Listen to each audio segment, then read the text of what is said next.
बिस्मिल्लाहिर्रहमानिर्रहीम। I am doctor Mohammad Ramzan Sheikh. मैं associate professor हूँ इकनॉमिक्स में, school of economics Bahauddin Zakariya university Multan. और मैं आईसीएमए से कनेक्ट हूँ 2006 से आईसीएमए मुल्तान में। और मेरा जो है वो 2011 में मुझे एचईसी ने एक स्कॉलरशिप दिया था प्री डॉक्टरेट के लिए। तो मैं Stockholm International Peace Research Institute Sweden से मैंने प्री डॉक्टरेट कंप्लीट की। एंड देन रिसेंटली मैंने London School of Economics UK से पोस्ट डॉक जो है वो कंप्लीट की है। तो मैं आप लोगों को बिज़नेस इकनॉमिक्स जो है वो पढ़ाऊँगा। तो ये छोटा सा एक तारुफ था मेरा जो मैंने आपको दिया है। तो जो बुक्स हैं आईसीएमए पे मैं यूज़ करता हूँ, वो सीमा की बुक्स हैं। तो वो भी मैं आपको शेयर कर दूंगा, बुक्स भी दे दूंगा। और जो टेस्ट किट है वो भी मैं आपको दे दूंगा इंशाल्लाह ताला। तो ये बुक्स हैं जो हम लोग इंशाल्लाह ताला पढ़ेंगे। हम एक व्हाट्सएप ग्रुप बना लेंगे और उसमें ये बुक्स और जो रेलिवेंट मटेरियल होगा वो इंशाल्लाह ताला आपको मैं शेयर कर दिया करूँगा। तो एक तो इसमें ये बुक है जो आपको अब इस वक्त नज़र आ रही है, ये बुक हम लोग पढ़ेंगे। और दूसरा जो है इसकी एक टेस्ट किट है, वो भी इंशाल्लाह ताला हम लोग पढ़ेंगे। ये उसकी असेसमेंट के लिए है। तो प्रैक्टिकल जो एमसीक्यूज टाइप होते हैं, इसके अलावा और भी मटेरियल जो होगा वो इंशाल्लाह ताला मैं आप लोगों के साथ शेयर कर दूंगा। तो आज का जो लेक्चर है वो थोड़ा सा इंट्रोडक्टरी लेक्चर होगा, जिसमें मैं आप लोगों को जो फंडामेंटल्स होंगे वो समझाऊंगा, ताकि आप लोगों को जो प्रॉब्लम है इकोनॉमिक्स को समझने में वो ना रहे। बेसिकली जो इकोनॉमिक्स को समझने के लिए कुछ थोड़ी बहुत मैथमेटिक्स की ज़रूरत पड़ती है, लेकिन कोई इतनी ह्यूज मैथमेटिक्स की ज़रूरत नहीं है जो कि एडवांस लेवल की हो। एक सिंपल किस्म की कुछ मैथ की चीज़ें हैं वो हमें समझ आनी चाहिए, ताकि जो है वो हम उसको इकोनॉमिक्स को आसानी से समझ सकें।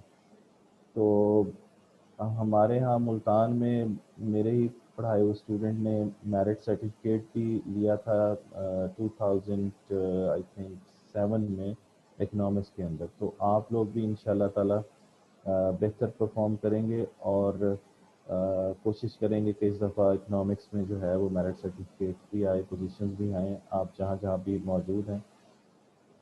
उसका कोई तरीक़ाकार इस तरीक़े से डेवलप कर लेते हैं कि हम एक टॉपिक अगर कंप्लीट करते हैं तो उसके बाद हम उससे रेलिवेंट जो क्वेश्चंस हैं उसको ले लेंगे और फिर उसमें अगर कोई इश्यूज होंगे तो वो सॉल्व करेंगे, फिर आगे चलेंगे। फेस टू फेस जो क्लास होती है उसमें तो मेरी कोशिश होती है कि हम साथ साथ ही क्वेश्चन लें, ताकि जो स्टूडेंट्स के मसाइल हैं वो साथ साथ ही सॉल्व हों। लेकिन चूँकि ये अब ज़रा ऑनलाइन है तो इसके अंदर और बहुत सारे स्टूडेंट्स हैं, डिफरेंट स्पॉट्स पे मौजूद हैं। तो इस तरह से वो 100 से अबव हैं, तो उनको बारी बारी लेना भी थोड़ा सा प्रॉब्लमेटिक हो जाएगा। इसलिए ये है कि एक टॉपिक जब कंप्लीट होगा तो हम उसको इंशाल्लाह ताला उसमें से देख लेंगे कि क्या क्या कोई इश्यूज़ हैं, तो उनको पहले सॉल्व करेंगे, फिर आगे चल पड़ेंगे।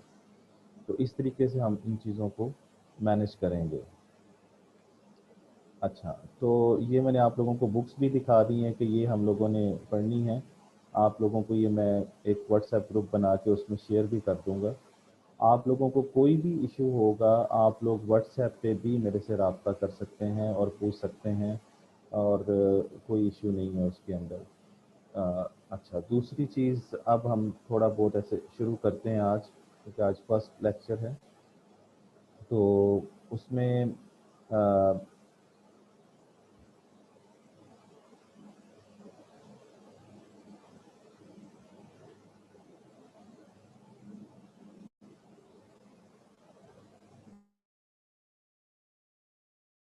तो इसमें मैं आप लोगों को ये नहीं बता रहा हूँ कि व्हाट इज़ इकोनॉमिक्स और दूसरी चीज़ें। मैं सिर्फ आप लोगों को अभी आज फर्स्ट डे है तो मैं आपको जो इकोनॉमिक्स को समझने के लिए जो इंग्रेडिएंट्स रिक्वायर्ड होते हैं मैं वो आपसे डिस्कस कर रहा हूँ। और बड़ी सिंपल सी बातें हैं, इंशाल्लाह ताला आप लोग इसको पढ़ जाएंगे और आप लोग कहेंगे वाकई ये सब्जेक्ट जो है ये आसान था और हमारे लिए कोई प्रॉब्लम नहीं है। उसमें देखें मैं एक सिंपल सी चीज़ आपको बता रहा हूँ कि कांस्टेंट किसे कहते हैं। कांस्टेंट आप लोगों ने सुना होगा। ये कांस्टेंट का मतलब ये है कि that is a magnitude that does not change. यानी कोई चीज़, किसी चीज़ की वैल्यू अगर चेंज ना हो रही हो तो वो कांस्टेंट होता है। ये आप लोगों ने पहले से सुना हुआ है कांस्टेंट। और जो मैथमेटिशियंस हैं वो इसको ए, बी और सी से डिनोट करते हैं। ठीक है ना जी। तो अगर आप प्रैक्टिकल लाइफ में देखें तो आपको बहुत सारी चीज़ें कांस्टेंट नज़र आती हैं। जैसे आप लोग ये कहें कि वॉल्यूम जो है, volume of A car, that is constant, वो चेंज नहीं होता है। कांस्टेंट मींस जो कि चेंज नहीं होता है, that does not change. Constant का मतलब क्या होगा? डज नॉट चेंज, जो चेंज नहीं होता है। तो ये this is opposite to the variable, opposite to the variable. अब एक और टर्म मैं आपके साथ डिस्कस कर रहा हूँ, वेरिएबल। तो वेरिएबल जो है वो वेरी से है। वेरी का मतलब ये होता है कि जो चेंज होता है, दैट इज चेंजिंग। और मैथमेटिशियंस जो हैं उसको एक्स, वाई और जी से डिनोट करते हैं। समझ रहे हैं ना ये बात? एक्स वाई जेड से डिनोट करते हैं। और वेरिएबल इज अ कैरेक्टरिस्टिक और attribute that can assume different values. जो डिफरेंट वैल्यूज लेते हैं उन्हें वेरिएबल कहते हैं। वेरिएबल है वेरी से। वेरी, वेरी आप लोगों ने सुना होगा, वेरी। ठीक है ना। वेरी का मतलब होता है चेंज होना। वेरी का मतलब क्या होता है? चेंज। जो चेंज होता रहता है उसे हम वेरिएबल कहते हैं। और इकोनॉमिक्स को समझने के लिए आप लोगों को ये समझना पड़ेगा कि कांस्टेंट और वेरिएबल में क्या फ़र्क है। वेरिएबल वो है जो चेंज हो, और कांस्टेंट वो है जो डज नॉट चेंज, जो चेंज नहीं होता है। ये चेंज होता है। समझ गए ये बात? अच्छा, हमारा जो कंसर्न है वो कांस्टेंट से भी होगा और वेरिएबल से भी होगा, क्योंकि हम इकोनॉमिक्स में इकोनॉमिक वेरिएबल्स की बात करेंगे। लेकिन अगर प्रैक्टिकल लाइफ में हम लोग देखें तो प्रैक्टिकल लाइफ में आपको बहुत सारे वेरिएबल्स नज़र आते हैं। जैसे speed of A car, speed of A car is a variable.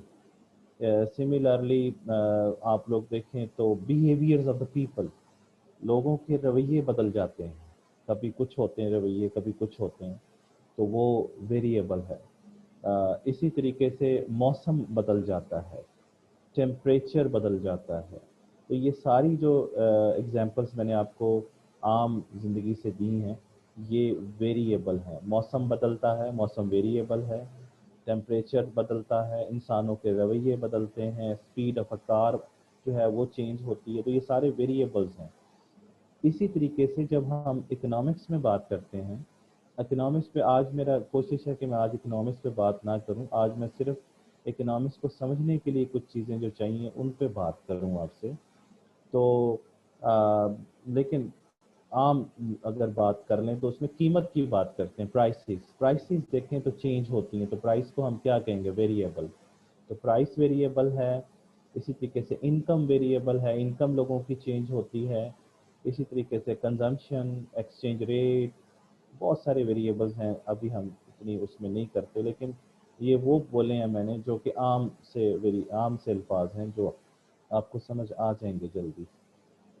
तो इसका मतलब ये हुआ कि एक चीज़ जो है वो कांस्टेंट है और एक जो है वो वेरिएबल है। अच्छा, अब वेरिएबल्स के अंदर चले जाएं। ये जो एक्स वाई जी लिखा है ये मैथमेटिशियंस जो होते हैं ना वो डिनोट करते हैं वेरिएबल को, और ए बी सी जो है वो डिनोट करते हैं मैथमेटिशियन कांस्टेंट के लिए। ठीक है। अच्छा, अब वेरिएबल्स की अगर हम काइंड्स पर चले जाएं तो हमें बहुत सारी जो है वो काइंड्स पता चलती हैं, लेकिन हमें इकोनॉमिक्स को समझने के लिए सिर्फ दो काइंड्स की ज़रूरत है, जस्ट टू काइंड्स। एक जो है वो है, उसे हम कहते हैं इंडिपेंडेंट वेरिएबल। इंडिपेंडेंट वेरिएबल, इसको हम आई वी कहते हैं। और दूसरा जो है उसको हम कहते हैं डिपेंडेंट वेरिएबल, डीवी कहते हैं उसको। देखें, ये जो वेरिएबल है, वेरिएबल जो है वो उसकी कई काइंड्स हैं, लेकिन हमें दो काइंड्स को समझना है जो कि हमें जिसकी इकोनॉमिक्स में ज़रूरत है। एक क्या है, एक हमें पता चल रहा है कि इंडिपेंडेंट वेरिएबल है, और दूसरा जो है वो डिपेंडेंट वेरिएबल है। इंडिपेंडेंट वेरिएबल है तो ये भी वेरिएबल ही है, ये बदलेगा। डिपेंडेंट वेरिएबल है तो ये भी वेरिएबल है, ये भी बदलेगा। इंडिपेंडेंट वेरिएबल वो है जिसकी जो वेरिएशंस हैं वो किसी दूसरे पर डिपेंड नहीं करती हैं। यानी इंडिपेंडेंट वेरिएबल वो वेरिएबल है जो किसी दूसरे वेरिएबल पर डिपेंड नहीं करता है। इंडिपेंडेंट वेरिएबल क्या है, जो कि किसी दूसरे, इंडिपेंडेंट वेरिएबल का मतलब ये है दैट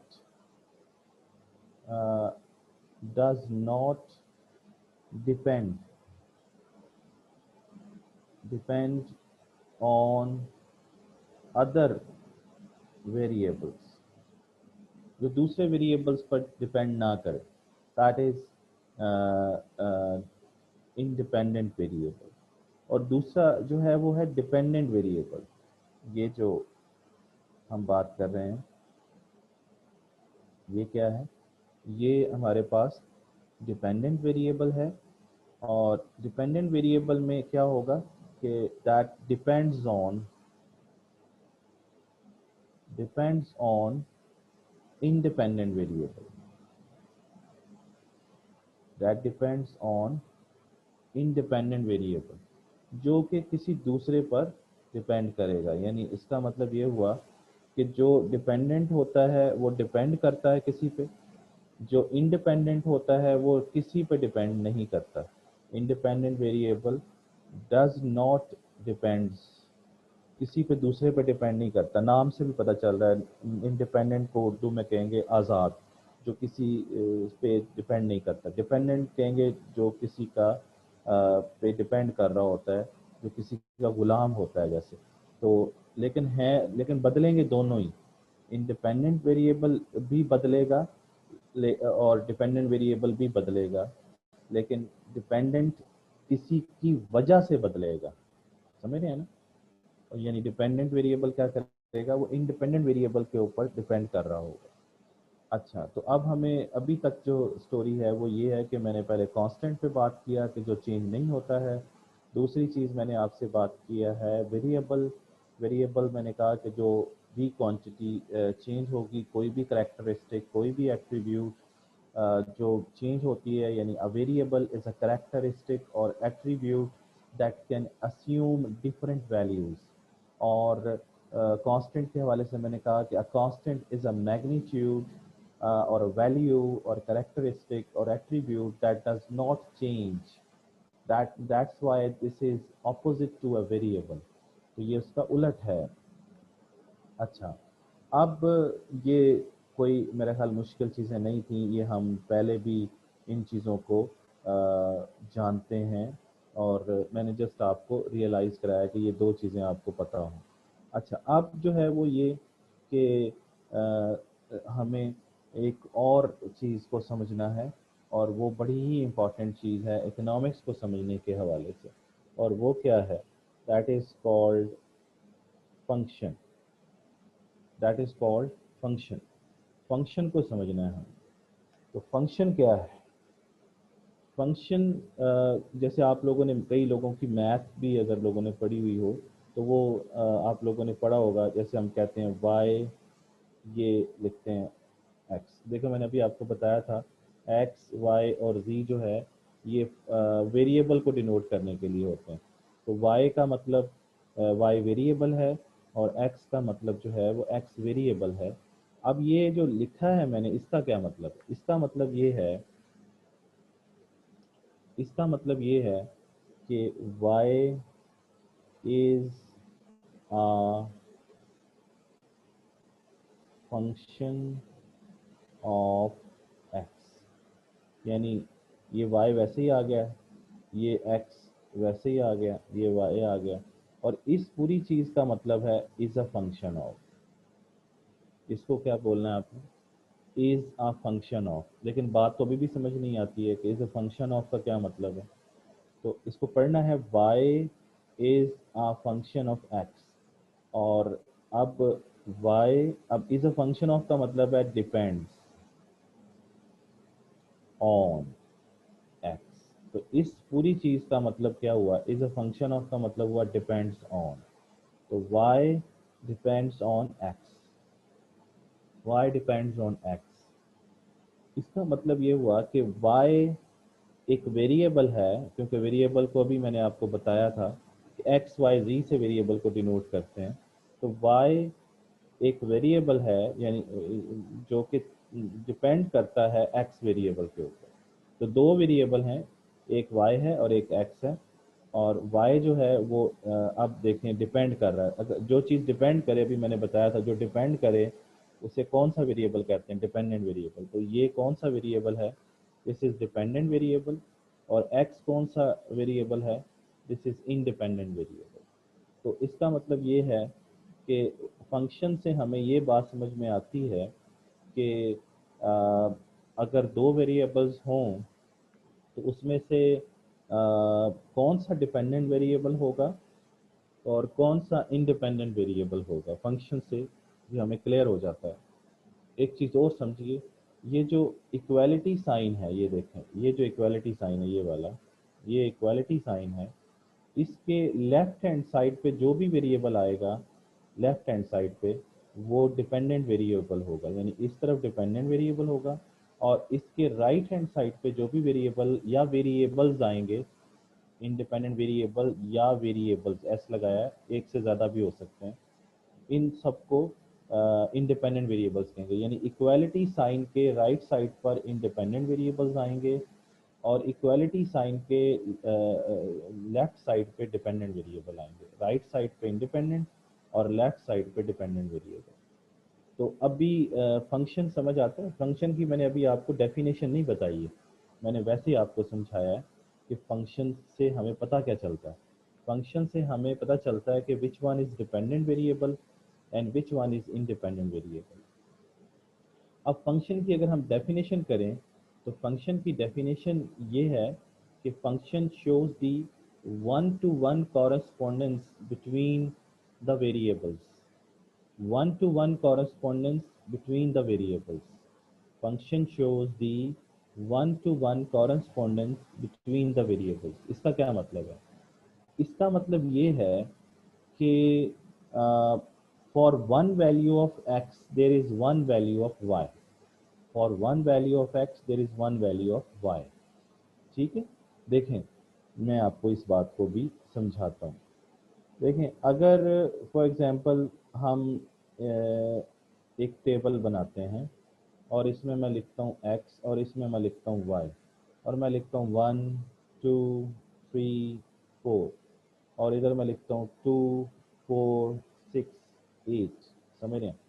अब आप चेक करें, एक x की वैल्यू के लिए एक y की वैल्यू है, फिर एक x की वैल्यू के लिए एक y की वैल्यू है, फिर एक x की वैल्यू के लिए एक y की वैल्यू है, फिर एक x की वैल्यू के लिए एक y की वैल्यू।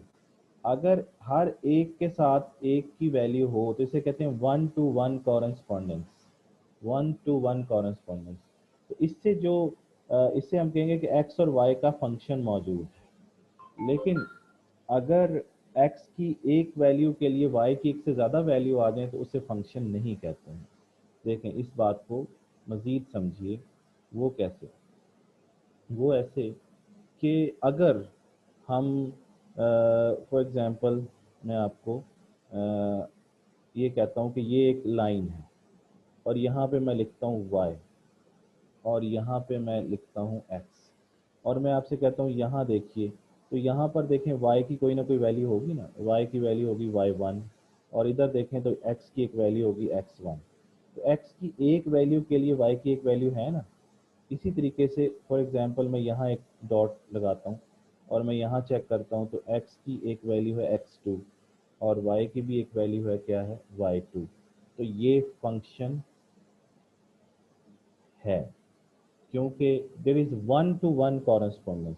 तो 1-to-1 क्या होनी चाहिए, कॉरेस्पॉन्डेंस होनी चाहिए। अगर 1-to-1 कॉरेस्पॉन्डेंस होगी या 1-to-1 link, correspondence means link, 1-to-1 link होगा तो फिर आप उसे फंक्शन कहेंगे। अब आप कहेंगे कि 1-to-1 नहीं होगा तो फिर कैसे होगा, वो ज़रा समझिए वो कैसे होगा। जैसे फॉर एग्ज़ाम्पल मैं आपको एक और एग्जांपल देता हूँ। ये फ़र्ज़ कर लें x है और ये क्या है, y है, और ये एक सर्कल है, और हम ये चेक करना चाहते हैं कि ये सर्कल फंक्शन है या नहीं है। तो हम एक वर्टिकल लाइन जो है वो इसमें से ड्रॉ करते हैं। वर्टिकल लाइन जब ड्रॉ करेंगे तो इसने इस सर्कल को यहाँ पर और यहाँ पर इंटरसेक्ट किया है। तो यहाँ पर x की वैल्यू x1 और यहाँ पर y की वैल्यू आ जाएगी y1 और यहाँ y की वैल्यू आ जाएगी y2। अब ज़रा चेक करें, x की एक वैल्यू के लिए y की दो वैल्यूज़ आ रही हैं, समझ रहे हैं। x की एक वैल्यू के लिए y1 भी मौजूद है, x1 के साथ y2 भी मौजूद है। तो इसका मतलब ये हुआ कि ये फंक्शन नहीं है। फंक्शन के लिए ज़रूरी है कि x1 की वैल्यू के लिए y1 अगर मौजूद है तो फिर y2 की वैल्यू ज़्यादा है एक, और x1 के लिए ही y2 मौजूद है, तो 1-to-1 कॉरेस्पॉन्डेंस नहीं है। लेकिन यहाँ देखें x की एक वैल्यू के लिए y की y1 है और फिर x2 के लिए y2 मौजूद है। इधर x2 मौजूद नहीं है बल्कि y2 मौजूद है। तो फंक्शन क्लियर हो गया आप लोगों को। फंक्शन का मतलब ये है कि 1-to-1 लिंक हो, for one value of x there should be one value of y। तो ये फंक्शन की कहानी है। अच्छा, अब आगे चलते हैं। नेक्स्ट ये है कि फंक्शन अगर हमें समझ आ जाता है तो फंक्शन में एक दफ़ा फिर बता दूं कि फंक्शन जब हम लिखते हैं तो हम ये कहते हैं कि फंक्शन जब हम लिखते हैं तो हम ये कहते हैं, मैं दोबारा से एक दफ़ा बता दूं क्योंकि ये इसलिए दोबारा से समझना ज़रूरी है कि इकोनॉमिक्स में सारी जो स्टोरी है वो वेरिएबल और फंक्शन के गिर्द ही घूमती। तो मैं जैसे अभी आपसे कहता हूँ कि Ali Ali is a function of Ali's father. समझ आ रही बात। इसका मतलब ये हुआ कि Ali is a function of Ali's father, या Ali depends on Ali's father. जैसे अभी हमने ऊपर कहा था कि इज़ अ फंक्शन ऑफ का मतलब होता है, इज़ अ फंक्शन ऑफ का मतलब इसे बोलते हैं इज़ अ फंक्शन ऑफ का मतलब क्या होता है, depends on, depends on. Ali depends on Ali's father, अपने ही बाप पर डिपेंड करता है। तो अली क्या हो गया फिर, अली डिपेंड कर रहा है, डिपेंडेंट वेरिएबल हो गया। अलीज फादर क्या हो गया, अलीज फादर जो है वो इंडिपेंडेंट वेरिएबल हो गया। समझ गए, अलीज फादर इंडिपेंडेंट हो गया। मेरी बात समझ आ रही। लेकिन अब जारी सी बात है कि ये भी तो हो सकता है कि ये भी तो हो सकता है कि अलीज फादर के अलावा भी अली डिपेंड करता हो। तो एक और वेरिएबल लिखते हैं, अलीज मदर। तो ये एक इंडिपेंडेंट वेरिएबल आ गया, ये दूसरा आ गया। तो इंडिपेंडेंट वेरिएबल और भी हो सकते हैं, डॉट्स लगा देते हैं यहाँ पे। तो डॉट्स लगाने का मतलब ये है कि और भी मौजूद है। तो ये सारे डॉट्स का मतलब है और भी वेरिएबल हो सकते हैं। तो ये सारे किसको फैक्ट कर रहे हैं, अली को। ये अलीज फादर अली को फैक्ट करता है, अलीज मदर अली को फैक्ट करती है। तो ये इंडिपेंडेंट वेरिएबल हैं और ये अली डिपेंड कर रहा है इसके ऊपर।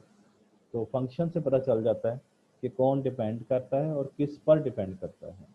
इसी तरीके से एक और एग्जांपल ले लीजिए। जैसे हम कहते हैं कि fan fan is a function of button. समझ रहे हैं? इसे पढ़ेंगे कैसे? Fan is a function of button. तो fan is a function of button means fan depends on button. तो फैन क्या हो गया? डिपेंड कर रहा है किसके ऊपर? बटन के ऊपर। ये इंडिपेंडेंट वेरिएबल हो गया। अच्छा, अब देखें, ज़रूरी नहीं है कि एक एक एक चीज़ जो है वो इंडिपेंडेंट आई है तो वो कभी डिपेंडेंट नहीं आ सकती, तो वो डिपेंडेंट भी आ सकती है। जैसे मैं बटन की बात करूं तो मैं लिखता हूँ बटन, है ना, button is a function of, button किस पे डिपेंड करता है? Button is a function of man's behaviour. यानी मैं जाके बटन को ऊपर नीचे करता हूँ तो बटन को इफेक्ट होता है ना, और बटन इफेक्ट होता है तो वो जाके फैन को इफेक्ट करता है। मैंस बिहेवियर है। फिर मैं इलेक्ट्रिसिटी देखता हूँ कि इलेक्ट्रिसिटी मौजूद है कि नहीं मौजूद, तो और भी वेरिएबल हो सकते हैं। तो इस तरह ये बटन का फंक्शन बन जाएगा। समझ गए बात? तो इससे ये पता चलता है, फिर वही बात जो मैंने अभी आपको बताई थी कि लेफ्ट हैंड साइड पर, ये देखें जो मैंने अभी आपको बताई थी कि इक्वालिटी साइन के लेफ्ट हैंड साइड पर डिपेंडेंट वेरिएबल आता है और राइट हैंड साइड पर इंडिपेंडेंट वेरिएबल्स या वेरिएबल आता है। या एक होगा या एक से ज़्यादा होगा, लेकिन डिपेंडेंट एक ही होता है। जिस पे आप इफेक्ट देखते हैं वो एक ही होता है, और जिसका इफेक्ट होता है वो एक या एक से ज़्यादा हो सकते हैं। इसलिए जो डिपेंडेंट वेरिएबल होता है उसको हम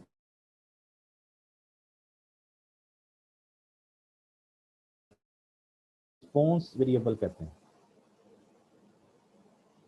रिस्पॉन्स, या हम रिस्पॉन्स वेरिएबल भी कहते हैं। रिस्पॉन्स वेरिएबल, या हम इसको रिस्पॉन्स वेरिएबल के अलावा हम इसको इफेक्ट भी कहते हैं, इफेक्ट। और इंडिपेंडेंट वेरिएबल को हम कॉज कहते हैं, कॉज या कॉजेज। यानी ये वजह बनते हैं और इन पर असर होता है।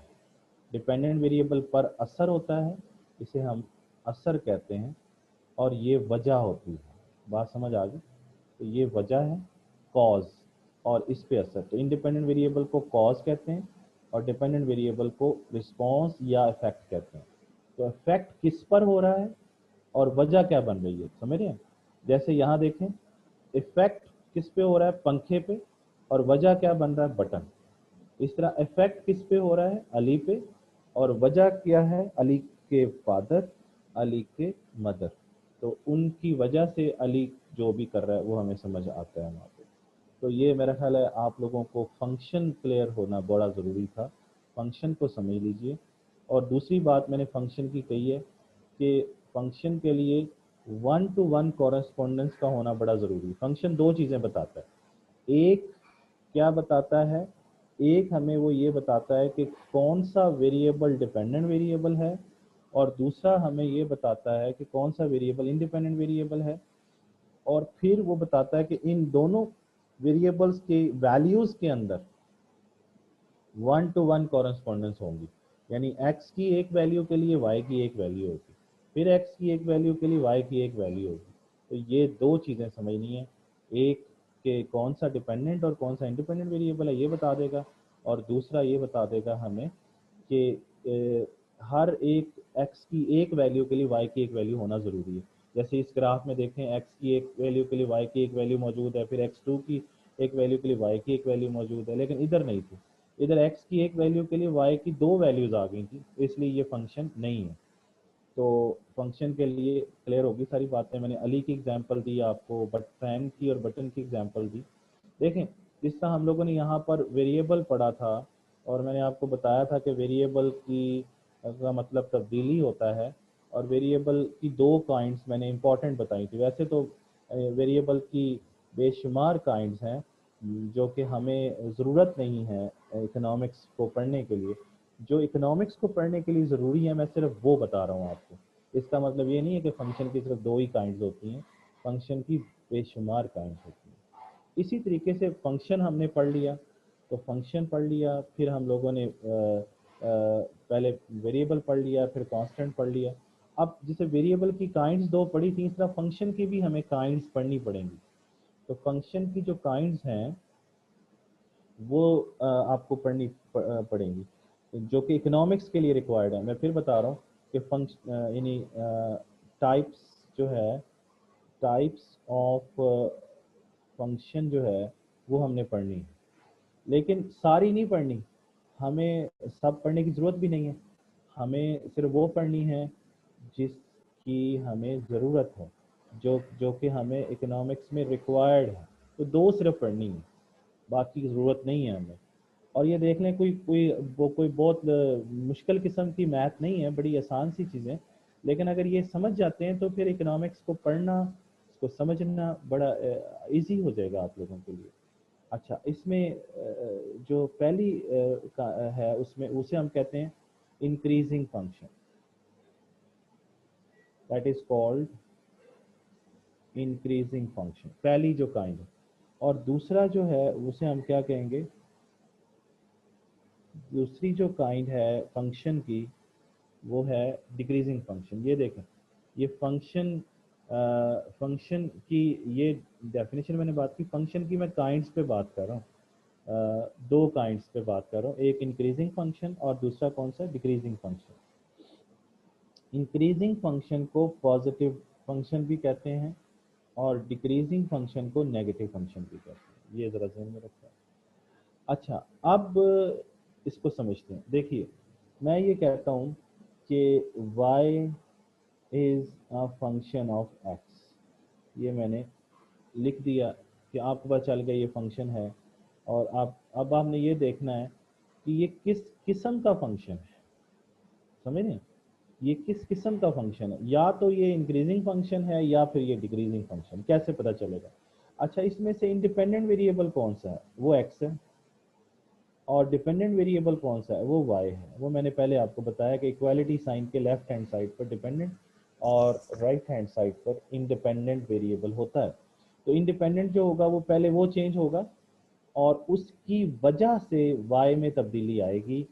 तो इसलिए पहले x चेंज होगा, फिर y पर इफेक्ट आएगा, इसलिए इसको कॉज कहते हैं। इसको जो है इसको मतलब x को हम कॉज कहते हैं और y को हम डिपेंडेंट या इफेक्ट कहते हैं, डिपेंडेंट वेरिएबल या इफेक्ट कहते हैं।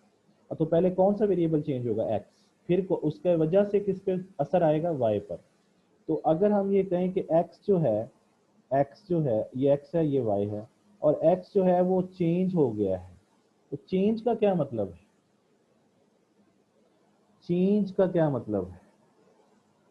चेंज का मतलब होता है, इसको हम मैथ में कहते हैं डेल्टा। चेंज किसे कहते हैं, डेल्टा। और ये चेंज का जो मतलब है वो ये है कि कोई भी चीज़ आप कहते हैं तब्दील होकर क्या करेगी, या तो वो बढ़ जाएगी, या तो वो बढ़ जाएगी, या वो क्या हो जाएगी, कम हो जाएगी। तो तब्दील, चेंज का मतलब तब्दीली उर्दू में कहते हैं। तो उस तब्दील होके का क्या हो जाएगा, तब्दीली का क्या मतलब है, तब्दीली का मतलब है कि या बढ़ना या गिरना। तब्दील होके क्या हो जाएगी, कोई चीज़ या बढ़ जाएगी या कम हो जाएगी, समझ गए ना? तो चेंज मीन्स इंक्रीज या डिक्रीज, और इसको मैथ वाले डेल्टा से डिनोट करते हैं। और ये डेल्टा मैंने लिखा है इधर, ठीक है ना जी। और इसको जो फार्मूला है मैथमेटिकली वो होता है new value minus old value, new value minus old value. जैसे मैं कहता हूँ कि मेरा वेट जो है पहले 80 था और अब मेरा वेट 100 है, तो कितनी तब्दीली आई, तो न्यू वैल्यू कितनी है, 100। अब वेट 100 है मेरा, पहले कितना था, 80 था, तो चेंज कितना आया, 20 का। समझ आ गई? तो ये चेंज का फार्मूला भी आपको आना चाहिए। तो चेंज किसे कहते हैं, चेंज कहते हैं बढ़ने को या कम होने को, तब्दीली को। डेल्टा से डिनोट करते हैं, ये डेल्टा है। और उसका फार्मूला है new value minus old value. तो न्यू 100 थी, ओल्ड 80 थी, तो 20 चेंज आ गया, ठीक है जी। अच्छा, मैं अभी आपको बता रहा था कि y is a function of x। तो इंडिपेंडेंट वेरिएबल ने पहले चेंज होना है, और वो इंडिपेंडेंट वेरिएबल चेंज होकर क्या करेगा, या बढ़ जाएगा या कम हो जाएगा। तो मैंने बढ़ा दिया, अब x तो बढ़ गया है, x की वैल्यू बढ़ गई है। तो अब ये देखना है कि y की वैल्यू अब चेंज किस में आना है, इसमें आना है। तो y क्या करे, वो भी बढ़ जाए, समझ गए? ये पहली पहली सिचुएशन, ये पहली सिचुएशन। अच्छा, ये इसको भूल जाइए अब।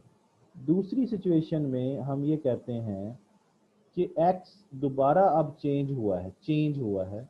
तो चेंज अभी समझाया, बढ़ने या कम होने को कहते हैं।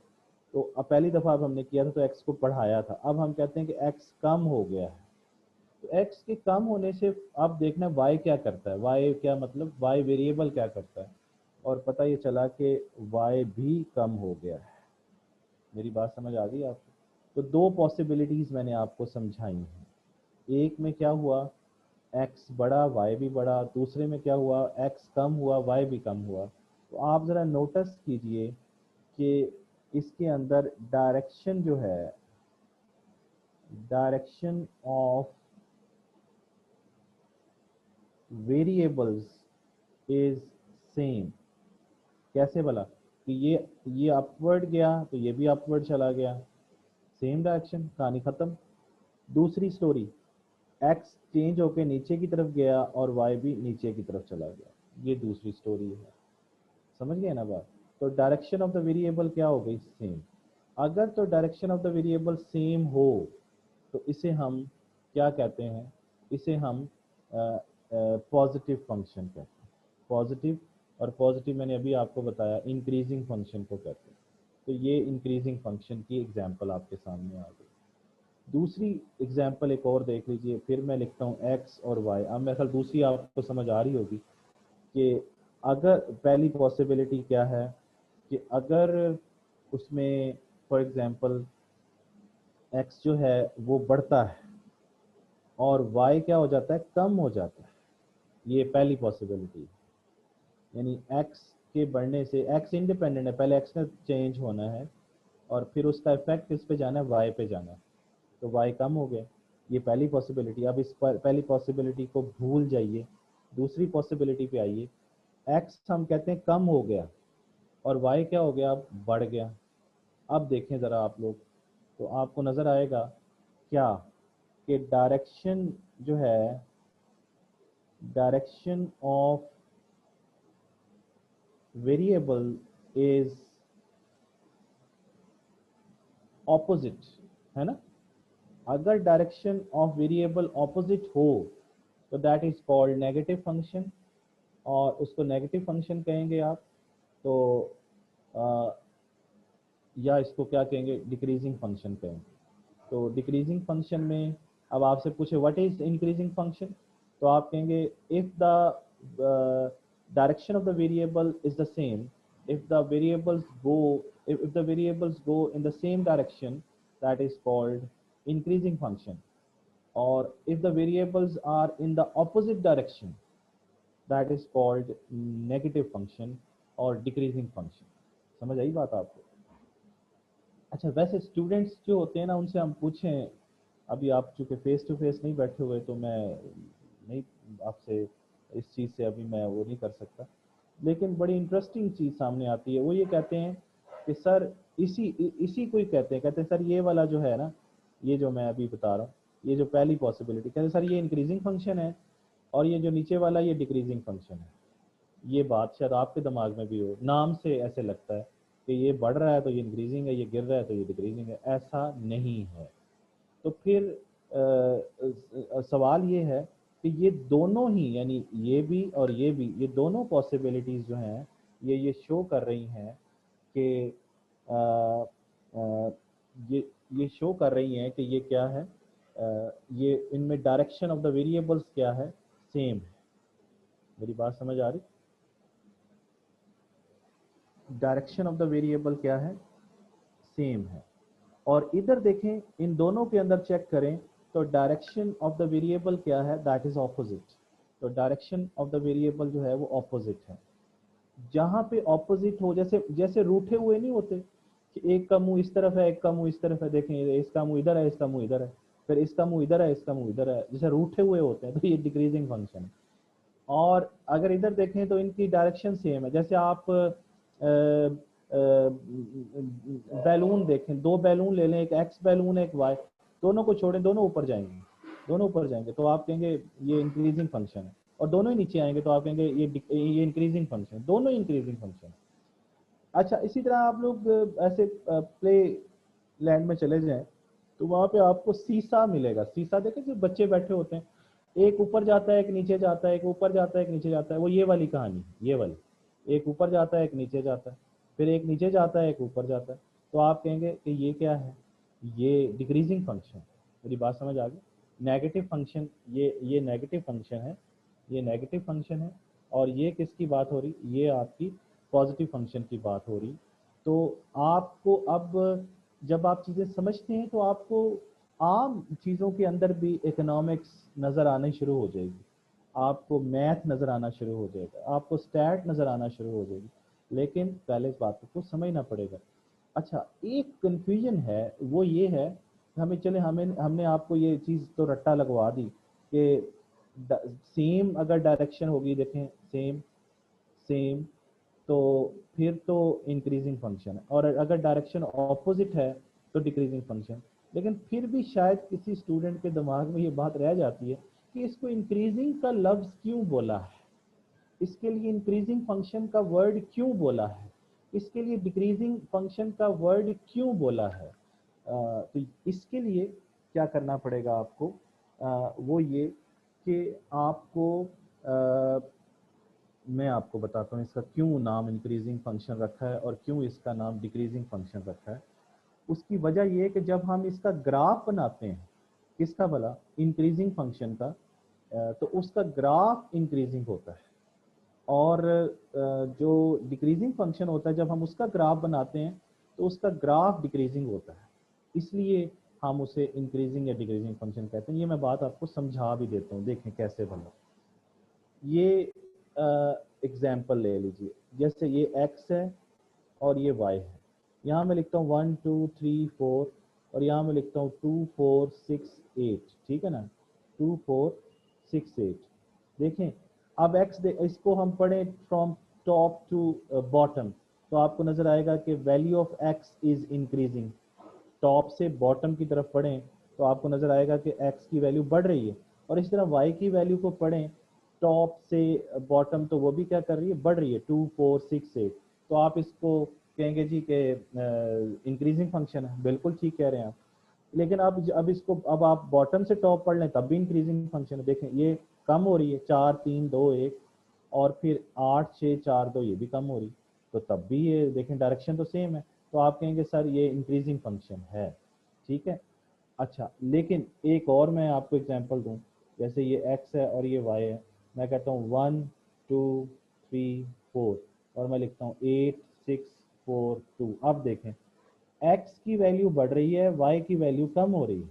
देख रहे हैं ना आप लोग, टॉप से बॉटम पढ़े, x 1 2 3 4 और y जो है 8 6 4 2, ये बढ़ रहा है वो कम हो रहा है, तो ये कौन सा फंक्शन है। तो आप कहेंगे ये सर नेगेटिव फंक्शन है, और ये कौन सा है, ये पॉजिटिव फंक्शन। क्यों, क्योंकि इसमें डायरेक्शन क्या है, ऑपोजिट है। अब जरा बॉटम से टॉप पढ़िए, 4 3 2 1 कम हो रही है, और ये 2 4 6 8 ये बढ़ रही है, ऑपोजिट होगी ना। एक चीज, एक वेरिएबल की वैल्यू बढ़ रही है, एक की कम हो रही है, एक की कम हो रही है, एक की बढ़। तो ये जो डेटा देख के अब आप हमें बता दिया करेंगे कि सर ये नेगेटिव फंक्शन का डेटा है, या डेटा जनरेट मैं कहूँ कर लो, तो मैंने कोई रट्टा तो नहीं लगाया ना, मैंने तो खुद खुद ही यहाँ पे अभी जनरेट कर लिया। इस तरह आप भी जनरेट कर लें, कोई फर्क नहीं पड़ता। तो ये देखें दोनों तरफ ये बढ़ रही है, एक्स की वैल्यू वाई बढ़ रही। आप जैसे मैं आपसे कहूँ कि जी आप एक पॉजिटिव, अच्छा अब जब इसका आप ग्राफ बनाएंगे, अभी मैंने ग्राफ बनाना समझाना है आप लोगों को। ग्राफ जब हम बनाएंगे तो आप लोग ये देखेंगे कि इसका जो ग्राफ बनेगा ना, इस डेटा का पॉजिटिव का, वो कैसा बनेगा, वो कैसा बनेगा, वो ऐसा बनेगा। और जो इसका जो ग्राफ बनेगा, ये ये डिक्रीजिंग, तो ये ऐसा बनेगा। इसलिए इसको डिक्रीजिंग फंक्शन कहते हैं। नाम समझ आया क्यों कहते हैं डिक्रीजिंग फंक्शन, और इसको क्यों क्या कहते हैं, इसको इंक्रीजिंग फंक्शन कहते हैं। क्लियर हुई बात। तो ये आप ट्राई हम करते करेंगे भी, अभी ग्राफ बनाना मैंने समझाना है, ग्राफ कैसे बनाते हैं, लेकिन ये क्लियर होगी बातें यहाँ तक कि डिक्रीजिंग फंक्शन और इंक्रीजिंग फंक्शन क्या होता है। अच्छा, एक चीज़ जो और मैंने आपको बतानी है वो ये कि दुनिया का कोई भी ग्राफ हो, दुनिया का कोई भी ग्राफ हो, आपने उसको पढ़ना कैसे, उस ग्राफ को हमेशा लेफ्ट से पढ़ना है आपने, लेफ्ट टू राइट। जैसे ये देखें, ये मैं यहां से पढ़ना शुरू करूंगा, यहां से, ये लेफ्ट टू राइट क्या है, अपवर्ड है। तो दुनिया का कोई भी ग्राफ हो उसको आपने लेफ्ट टू राइट पढ़ना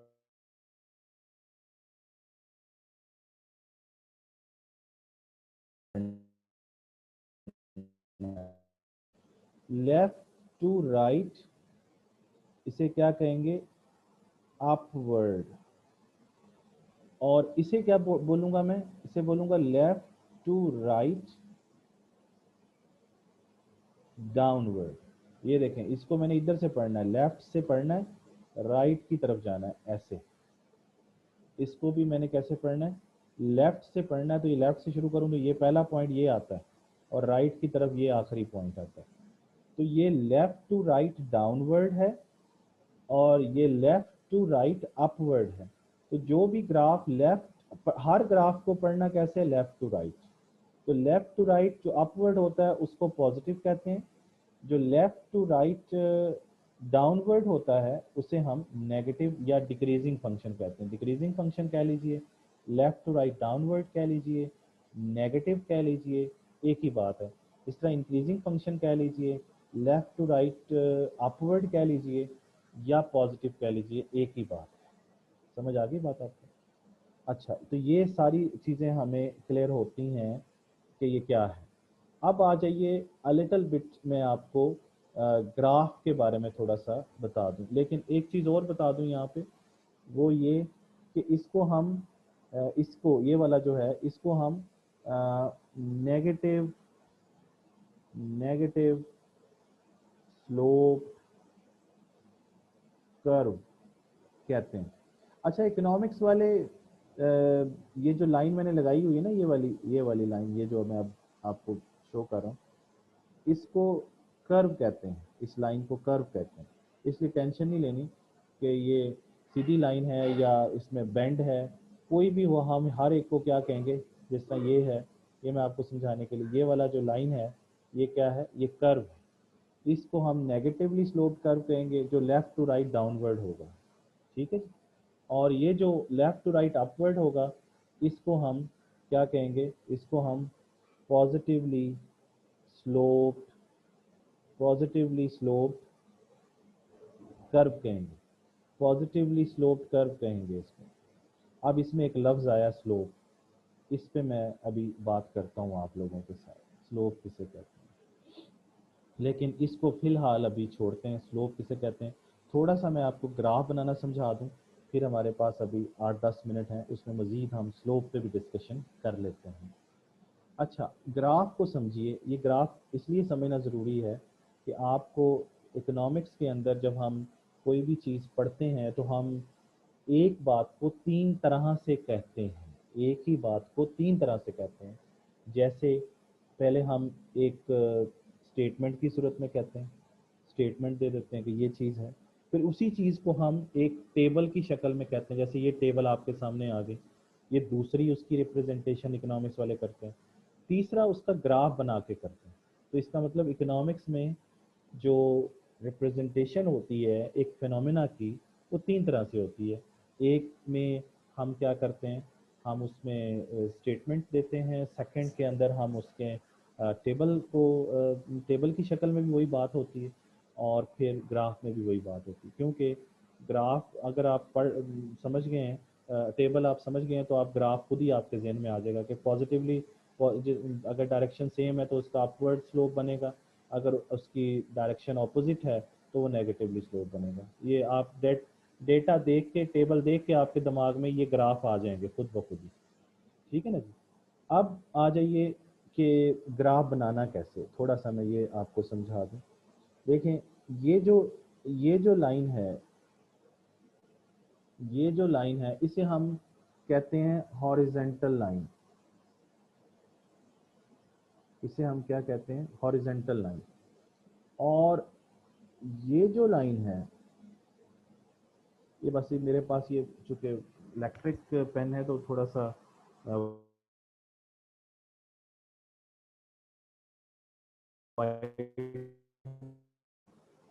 तो वर्टिकल, इसे हम लाइन कहते हैं, इसे हम वर्टिकल लाइन कहते हैं, समझ गए।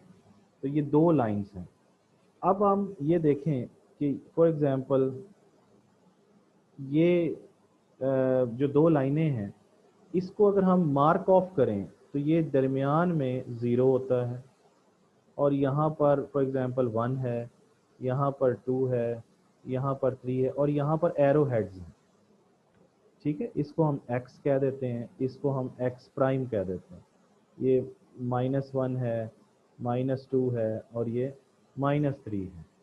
समझ आ गई बात आपको। Zero is a unique number which is neither positive nor negative. तो ये इसके साथ ना प्लस का साइन आएगा और ना ही माइनस का साइन आएगा। ये जो आपके सामने अब ये हॉरिजेंटल लाइन है, इसमें से यहाँ से लेके यहाँ तक सारा, इसे हम कहते हैं पॉजिटिव एक्स एक्सिस। और ये यहाँ से लेके यहाँ तक इसे हम कहेंगे नेगेटिव एक्स एक्सिस। और दोनों को क्या कहेंगे, यानी नेगेटिव एक्स एक्सिस और पॉजिटिव एक्स एक्सिस को हम कहेंगे एक्स एक्सिस। इसमें ई आएगा, इसमें आई आएगा, तो एक्सिस की जमा एक्सिस है। ये पॉजिटिव एक्स एक्सिस है, समझ आ गई बात आपको। ये पॉजिटिव एक्स एक्सिस है और ये नेगेटिव एक्स एक्सिस है। इसी तरीके से अगर आप इसको देखें, क्या कहते हैं, वर्टिकल लाइन को, तो यहाँ भी हम एरो हेड लगा लेंगे। एरो हेड लगाने का मतलब ये है कि वैल्यूज़ बढ़ रही हैं दोनों तरफ। ये फॉर एग्जांपल 0 है, ये 1 है, ये 2 है, ये 3 है, एंड सो ऑन। इसको y कह दिया, इस तरफ -1 है, -2 है, -3 है, -4 है, ये y डैश आ गया। देखें, अब आप बताएं ये यहाँ से यहाँ तक क्या कहलाएगा। ये कहलाएगा पॉजिटिव y एक्सिस। और फिर ये 0 से लेके यहाँ तक क्या कहलाएगा, ये पॉजिटिव y एक्सिस, और ये कहलाएगा नेगेटिव y एक्सिस। और ये दोनों क्या कहलाएंगे, ये कहलाएंगे y एक्सिस। समझ आ गई बात आपको। चलें, अब ये हॉरिजेंटल लाइन और ये वर्टिकल लाइन हमारी क्लियर होगी। अब मज़ीद इसको समझते हैं। जैसे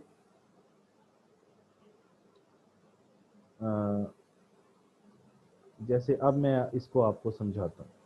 जैसे ये देखें, ये लाइन है, ये मैंने इसको एरो हेड लगाया, ये भी आपको समझ आ गया। और ये जो ये हॉरिजेंटल लाइन है, इसके ऊपर मैंने ये जो है वो वर्टिकल लाइन जो है वो प्लेस कर दी। ठीक हो गया। अब आप नोटिस करें, ये y है, ये y डैश है, ये x डैश है, ये x है, जो अभी मैंने आपको समझाया। और ये क्या है, ये ओरिजिन है 0, जिस पे यानी जहाँ पर हॉरिजेंटल लाइन वर्टिकल लाइन को इंटरसेक्ट करती है, उसे पॉइंट ऑफ ओरिजिन कहते हैं। अच्छा, अब ये आपको समझ आ गई कि ये अब हमारे पास जो चीज़ समझ आई है, इसे हम कहते हैं कोऑर्डिनेट प्लेन। कोऑर्डिनेट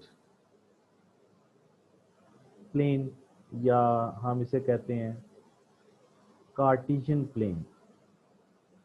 ठीक है ना। और इसको, इसके अंदर कितने क्वाड्रेंट्स होते हैं, इसके अंदर 4 क्वाड्रेंट्स होते हैं। ये फर्स्ट क्वाड्रेंट है, इसमें देखें ये x और y की वैल्यू आ गई।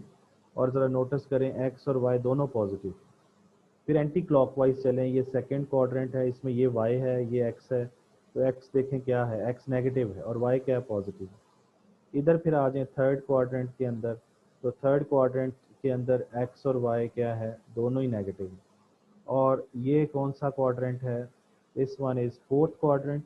और इसमें x और y देखें तो आपको नज़र आएगा x पॉजिटिव है और y नेगेटिव है। ठीक है। अच्छा, इसका मतलब ये हुआ कि ये जो क्वाड्रेंट आए, इसमें जो फर्स्ट क्वाड्रेंट है, फर्स्ट क्वाड्रेंट है वो पॉजिटिव है, और जो थर्ड क्वाड्रेंट है, थर्ड क्वाड्रेंट जो है वो नेगेटिव है। और जो सेकंड और फोर्थ क्वाड्रेंट्स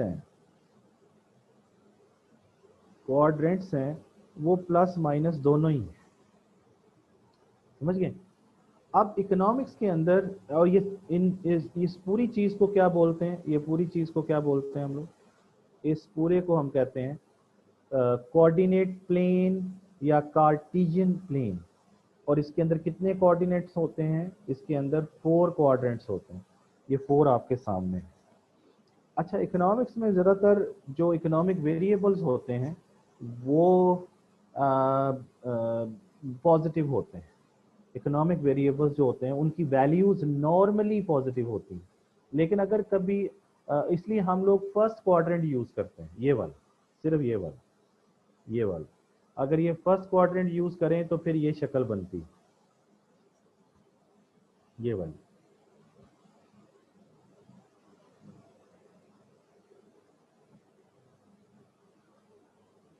देख रहे हैं, ये वाली शक्ल बनती है। और यहाँ पर आपने हमेशा ज़ीरो लिखना है, यहाँ पर ना यहाँ पे लिखना है, ना यहाँ पे लिखना है, ना यहाँ पे लिखना है, यहाँ लिखना है जहाँ मैंने लिखा हुआ, यहाँ नहीं लिखना है, ना इस जगह पे लिखना है, ना इस जगह पे लिखना है, ना इस जगह पे, समझ गए। अच्छा, अब इधर एरो हेड लगाने ज़रूरी है, ये एक्स आएगा यहाँ पे और यहाँ पे क्या आएगा, वाई आएगा। तो इकोनॉमिक वेरिएबल्स चूँकि पॉजिटिव होते हैं इसलिए हम फर्स्ट क्वाड्रेंट लेते हैं, और फर्स्ट क्वाड्रेंट को हम क्या बोल देते हैं, ग्राफ कह देते हैं या डायग्राम बोल देते हैं। वैसे तो ये सारा ही मतलब ये चारों क्वाड्रेंट ही ग्राफ और डायग्राम है, लेकिन इकोनॉमिक्स में चूंकि हम नॉर्मली पॉजिटिव वैल्यू लेते हैं तो इसलिए हम इसको ग्राफ या डायग्राम कहते हैं, ये वाला। ये बात समझ में आ गई, क्योंकि लेकिन अगर हमें कहीं इकोनॉमिक वैल्यूज नेगेटिव आ जाएं तो फिर हम ये 4 क्वाड्रेंट या कार्टेशियन प्लेन बनाते हैं वहाँ पे, अदरवाइज हम फर्स्ट क्वाड्रेंट ही बनाते हैं। लेकिन आप बाज़ार में जाएं तो मैंने भी आपसे ये कहा कि इकोनॉमिक वेरिएबल्स नॉर्मली पॉजिटिव होते हैं। जैसे आप बाज़ार में जाएं और जाके दुकानदार से कहें कि -2 किलो आलू दे दें, तो ऐसा तो नहीं होता ना। और दुकानदार भी आप जैसा और वो कहे कि ठीक है फिर -10 रुपये दे दें आप, तो ऐसा नहीं होता है। अगर माइनस में वैल्यू आएगी तो फिर ये 4 क्वाड्रेंट यूज़ होंगे, अदरवाइज फर्स्ट क्वाड्रेंट ही हम लोग यूज़ करेंगे। इसलिए कि इकोनॉमिक वेरिएबल्स नॉर्मली पॉजिटिव होते हैं, लेकिन जब कभी नेगेटिव आएगा, आते भी हैं, तो फिर हम 4 जो है क्वाड्रेंट्स बना सकते हैं और कार्टेशियन प्लेन बना सकते हैं। यहाँ तक बात समझ में आ गई आपको। अच्छा, अब अगली बात जो समझने वाली है वो ये है कि ये है एक्स एक्सिस, यहाँ से लेके यहाँ तक ये एक्स एक्सिस है, 0 से लेके वाई तक ये वाई एक्सिस है। आप एक चीज़ ध्यान में रखें कि जब आपके पास डेटा आपने प्लॉट करना है तो उसमें डेटा कैसे प्लॉट करना है। जैसे हमारे पास ये टेबल्स थी, ये देखें, ये एक टेबल मौजूद है, एक ये टेबल मौजूद है। अगर हमें डेटा प्लॉट करना है तो डेटा प्लॉट कैसे करना है हमने, तो उसका तरीका ये नहीं है कि आप एज इट इज़ जो इधर वैल्यूज़ आ रही हैं वही आप उधर लिख दें। अगर तो ठीक है, अच्छी वैल्यूज़ हैं फिर तो अच्छी का मतलब ये कि इंटरवल ठीक है उसके, फिर तो लिख सकते हैं, अदरवाइज नहीं लिख सकते आप। तो उसका तरीका ये है कि आपने चेक करना है कि उसकी रेंज देख लेनी है। जैसे एक्स है तो इधर इसकी रेंज देखें, 1 से लेके 4 तक रेंज कहते हैं, मैक्सिमम वैल्यू और मिनिमम वैल्यू। तो इधर मिनिमम 1 है और मैक्सिमम 4 है। इधर वाई देखें, मिनिमम 2 है और मैक्सिमम 8 है। तो आपने रेंज बस अपने दिमाग में बैठानी है, बाकी डाटा भूल जाना है आपने, क्योंकि जो ग्राफ के अंदर हमने लेनी है वैल्यूज़ वो इक्वल इंटरवल के साथ लेनी है। मेरी बात समझ आई। जैसे हम एक्स है यहाँ पे, तो मैंने ये मेरे पास ग्राफ है, तो इसमें जो मैंने पहला डिस्टेंस, ये पहले मार्क ऑफ एक जैसा करना है। जैसे ये मैं मार्क ऑफ कर रहा हूँ यहाँ पे, ये देखिए मार्क ऑफ कहते हैं निशानदही करना, तो निशानदही आपने इक्वल करनी। स्टूडेंट कैसे करते हैं मार्क ऑफ, मैं ये आपको करके दिखाऊं, वो ये करते हैं ऐसे ऐसे ऐसे ऐसे ऐसे ऐसे। तो देखें पहला डिस्टेंस इतना आ गया, दूसरा इससे छोटा आ गया, फिर उससे बड़ा डिस्टेंस आ गया, फिर छोटा डिस्टेंस, फिर बड़ा डिस्टेंस। तो वो फिर कहते हैं ग्राफ हमारा सारा ऐसे ऐसे बन रहा है। तो ऐसे ही बनना है, जब आप डिस्टेंस एक जैसे नहीं लेंगे तो फिर प्रॉब्लम होगा। तो जैसे मैंने यहाँ पे मार्क ऑफ किया, तो आपने पहले मार्क ऑफ, इधर तो ये लाइनें होती हैं इन्हीं को यूज़ कर लें, तो ये मार्क ऑफ करें इसको, ये मार्क ऑफ कर लिया हमने, समझ आ गई बात। अब इधर अगर फर्ज करें आपने पहली जो वैल्यू एक्स एक्सिस में लिखी है वो 10 लिखी है, तो अब आप आगे 10 ही लिखेंगे, 10 10 ही ऐड करेंगे। यानी इधर पहला डिस्टेंस आपकी मर्जी का डिस्टेंस होगा और उसके बाद आपकी मर्जी खत्म हो जाएगी। जैसे मैंने यहाँ 10 लिखा है तो अब मैं यहाँ पे 15 नहीं लिख सकता, अब मुझे क्या लिखना पड़ेगा 20, अब मुझे यहाँ क्या लिखना पड़ेगा 30, यहाँ क्या लिखना पड़ेगा 40। समझ आई बात? इसी तरीके से फॉर एग्जाम्पल अगर मैं यहाँ पर लिखता हूँ 2, पहला डिस्टेंस मैंने अपनी मर्जी का लिया, तो अब पहला डिस्टेंस मेरी मर्जी का, अब आगे मेरी मर्जी नहीं चलेगी, अब यहाँ पे 4 आएगा, अब यहाँ पे 6, चाहे उस टेबल में है या नहीं है, अब यहाँ पे 8 आएगा, यहाँ पे 10 आएगा। मेरी बात समझ आई? इसी तरीके से एक और एग्जांपल देख लें, जैसे मैंने यहाँ पे लिखा 50 पहला डिस्टेंस, अब मैं यहाँ पे टेबल में, अब मैं यहाँ 51 नहीं लिख सकता, ये गलत हो जाएगी, 51 नहीं लिखना, अब मैं मुझे क्या लिखना पड़ेगा यहाँ पे, मुझे यहाँ पे 100 लिखना पड़ेगा, यानी 50-50 का डिस्टेंस जाएगा, 150 लिखूंगा, फिर 200 लिखूंगा। समझ आ गई बात आपको? तो मुझे 50 का डिस्टेंस ही लेके चलना पड़ेगा। यही रूल इधर वाई एक्सिस पे है। जैसे मैंने यहाँ पे पहला डिस्टेंस लिखा है 2, तो अब मुझे यहाँ पे क्या लिखना पड़ेगा 4, 6, 8, 10, चाहे वो टेबल में है या नहीं है, आपने पहला डिस्टेंस अपनी मर्जी का लिख के आगे ऐड वही होगा जो जो आपको बता दिया। इसी तरीके से यहाँ 1 है, यहाँ पे 2 है, तो यहाँ 3 है, ये 4 है, ये 5। अब आपने को समझ आ गई बात कि पहला डिस्टेंस दोनों तरफ, वाई एक्सिस में भी ये पहला डिस्टेंस और एक्स एक्सिस में भी पहला डिस्टेंस अपनी मर्जी का लेना है और उसके बाद उसको ऐड कर लेना उसका। अब आपने डाटा को अपनी नज़र में ले आना है कि उसमें मैक्सिमम वैल्यू क्या है और मिनिमम वैल्यू क्या है, उसके बाद आपने आगे चलना है। जैसे फॉर एग्जांपल आपके पास ये एक डाटा आ जाता है। देखिए मैंने आज आपसे कोई इकोनॉमिक्स की बात नहीं की है, मैं सिर्फ आपको इकोनॉमिक्स समझाने के लिए बता रहा हूँ। जैसे वो माँ होती है ना, तो अपनी बेटी को पहले समझाती है कि ये देखो ये नमक है, ये हल्दी है, ये मिर्च है। तो पहले दिन ही खाना बनाना सिखाना नहीं शुरू कर दिया जाता, पहले उसको बताया जाता है ये चेक करो ज़रा, इसको इसका जायका देखो, इसको देखो, ये नमक है, ये चीनी है, चीनी और नमक में फ़र्क समझो। तो इसलिए मैंने तुम लोगों से आज कोई इकोनॉमिक्स की बात नहीं किया है, मैंने सिर्फ आपको ये बताया कि आपको ये चीज़ें आनी चाहिए। कल मैं इंशाल्लाह इकोनॉमिक्स पे ही बात करूँगा और आप भी मेरे साथ करेंगे। देखो बाज़ को डेटा इस तरह से आ जाता है 500, फिर आ जाता है 510, 520, 540। अब देखो इसमें मिनिमम वैल्यू 500 है और मैक्सिमम वैल्यू क्या है 540। फिर इस तरह 2, फिर 7, फिर 15, फिर 40। अब ये इक्वल इंटरवल के साथ डाटा नहीं आ रहा आपके सामने, देखो एक 2 मिनिमम है, मैक्सिमम 40 है। अब आपकी मर्जी है कि जब आप वाई एक्सिस पे प्लॉट करें इन वैल्यूज़ को, तो आपके दिमाग में ये मिनिमम और मैक्सिमम वैल्यू हो। अब इंटरवल आप खुद अपनी मर्जी से बना सकते हैं। कैसे कि आप 5-5 का डिस्टेंस ले लें, 5, 10, 15, 20, 25, ठीक है ना, 30, 35, 40। इसमें ये 2 भी आ जाएगा, 40, सारा कुछ आ जाएगा। आप अगर आपके पास पेज साइज बड़ा है तो आप अपनी मर्जी से इंटरवल ले सकते हैं और छोटे से छोटा इंटरवल ले सकते हैं। आप ऐसे भी कर सकते हैं, इसका अगर करें तो 10, 20, पहला 10 लिया तो फिर आगे 20 आएगा, 10, 20, 30, 40। तो 10 के अंदर 2 मौजूद है, 40 के अंदर जो है वो 40 आ चुका है। तो आपने इंटरवल जो है अपनी मर्जी के ले सकते हैं, कोई मसला नहीं, लेकिन उसमें ये मिनिमम और मैक्सिमम वैल्यू आ जाए। इसी तरीके से ये वाला देखें तो 500, 540 है। तो अब इसको जब आप करेंगे तो आप इसको इस तरह से कर सकते हैं अपने एक्सिस के अंदर कि 100 से शुरू कर लें, हालांकि 100 इसमें नहीं है, तो आप कहें 100, 200, 300, 400, 500, या नहीं ऐसे कर सकते तो 50-50 का डिफरेंस ले लें। समझ आई बात? तो आपकी अपनी मर्जी है, लेकिन जो भी डिस्टेंस लें वो पहला डिस्टेंस आपकी मर्जी का होगा दोनों तरफ, आगे आपकी मर्जी नहीं होगी। फिर जैसे आप फर्ज करें कि आपने एक एक्स की वैल्यू को 2 से मिलाना है, तो आप इस तरह से मिलाते हैं ना, ऐसे। फिर 2 को आपने मिलाना है 4 से, तो आप इस तरह से मिलाते हैं। फिर 3 को आपने मिलाना है 6 से, तो आप इस तरह से मिलाते हैं। इन लाइंस को कहते हैं हेल्पिंग लाइन। ये नहीं बनानी, आपने ये नहीं बनानी। आपने क्या करना है, आपने ये अपनी आंखों से ये चीज़ें करनी है। कैसे करनी है कि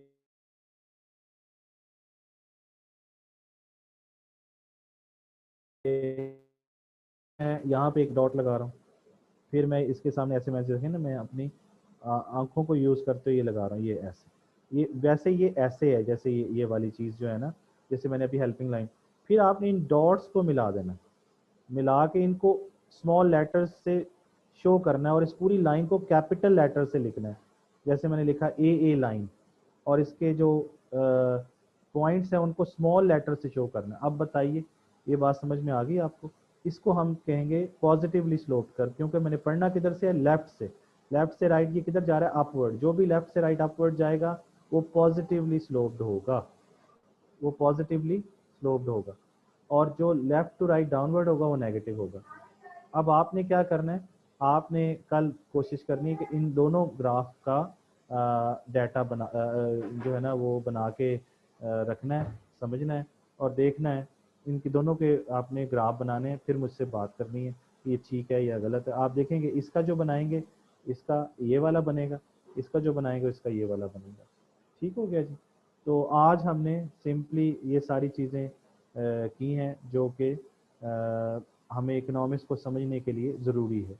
एक लफ्ज़ रह गया जो कि स्लोप है, वो इंशाल्लाह ताला कल मैं आपको उस पर डिस्कशन करूँगा और यहीं से फिर आगे लेके चलेंगे। कल हम स्लोप से शुरू करेंगे और हम कल डिमांड से शुरू करेंगे। तो डिमांड का चैप्टर पहले पढ़ेंगे, फिर सप्लाई पढ़ेंगे, फिर आगे चलेंगे। इकोनॉमिक्स की जो बुनियाद है वो दो चीज़ों के ऊपर है, एक डिमांड सप्लाई। कल मैं इकोनॉमिक्स पे बात करूँगा इंशाल्लाह ताला। Thank you very much. अब आपके क्वेश्चन कोई देख लेता हूँ, अगर कोई है तो उनको मैं एड्रेस करता हूँ, फिर आगे चलते हैं।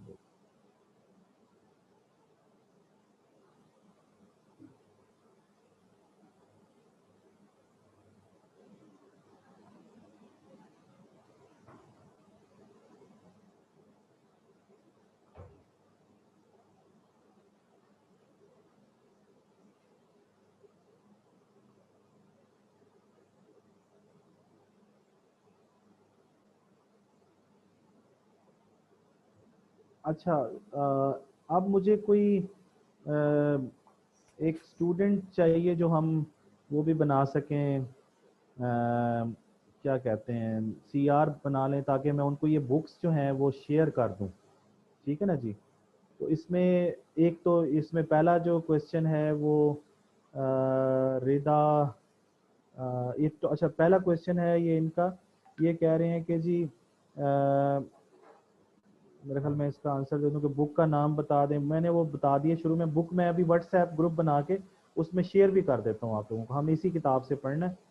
दूसरा क्वेश्चन ये है कि कैन वी से डायरेक्ट और हाँ, जो नेगेटिव फंक्शन होता है ना उसको हम इनवर्स रिलेशनशिप कहते हैं, और जो पॉजिटिव होता है उसको डायरेक्ट कहते हैं। ठीक कह रहे हैं आप।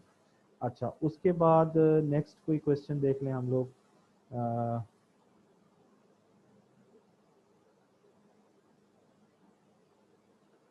अ,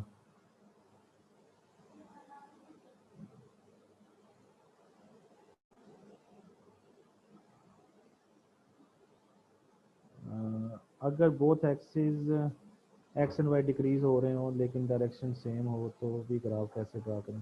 देखो बेटा, मैंने आपको एक बात समझाई है वो समझो। डायरेक्शन अगर सेम है तो वो पॉजिटिवली स्लोप्ड कर्व होगा। अगर डायरेक्शन ऑपोजिट है तो वो नेगेटिवली स्लोप्ड होगा। नेगेटिवली स्लोप्ड कौन सा होता है? जैसे जहाज लैंड करता है तो वो नेगेटिव है, जब जहाज टेक ऑफ करता है वो पॉजिटिव है। उसकी एग्जांपल इस तरीके से है। अच्छा, उसके बाद नेक्स्ट अगर हम देखें और कोई, सर बुक के बारे में बात करें। बुक में अब आपको शेयर कर देता हूँ, बुक्स वगैरह बता दें। बुक बुक बुक बुक के सारे क्वेश्चन है, बुक नेम ये बेटा मैं अभी आप लोगों को जो है ना शेयर कर देता हूँ। अ, अ, ये सारी चीज़ें होगी मेरा ख्याल है, इसमें बुक के हवाले से ज़्यादा क्वेश्चन है। तो चलें जी। तो अभी मुझे कोई बताएं, कोई सीआर बनना चाहता है तो ज़रा मुझे यहाँ पे बताए, और अपना मुझे ताकि वो सबको उसमें ऐड करके हम उसमें कर दें उसके अंदर ना। बुक मैं उस व्हाट्सएप ग्रुप में शेयर कर देता हूँ आप लोगों को ना। आप मुझे, अच्छा ये नईम साहब जो हैं वो कहते हैं मैं सीआर बनना चाहता हूँ। ठीक है नईम साहब, आप ना ये सब स्टूडेंट्स को उसमें ऐड करें, मेरा भी नंबर उसमें ऐड करें, तो मैं उसमें आपको ना वो शो कर देता हूँ उसके अंदर ना। वो सारा मटेरियल भी दे देता हूँ, बाकी कोई हेल्पिंग मटेरियल इसके अलावा भी होगा